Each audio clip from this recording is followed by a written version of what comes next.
சப்பானி ஆட்டுக்குட்டி முட்டை இட்டு கோழி குஞ்சு வந்ததுன்னு அங்க வாரு.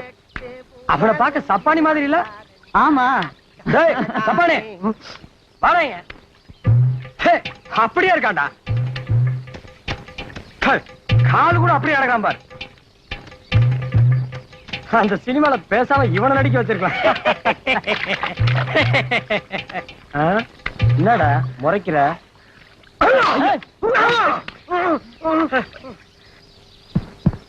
என் பேரு சப்பானில கோபாலகிருஷ்ணன்.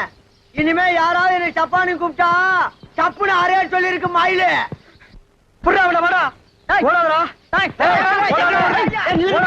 நில்லுங்கப்பா. ஆமா, அவனை எதுக்கு துரத்துறீங்க? ஒரு விளையாட்டுக்கு சினிமா பேர் வச்சு கூப்பிட்டா சப்புன்னு அரைஞ்சிட்டு போறாங்க. அவனை பத்தி உங்களுக்கு தெரியாதா? அவன் பிறந்ததுல இருந்தே சரியான சினிமா பைத்தியப்பா. எந்த படத்தை பார்த்தாலும் அதுல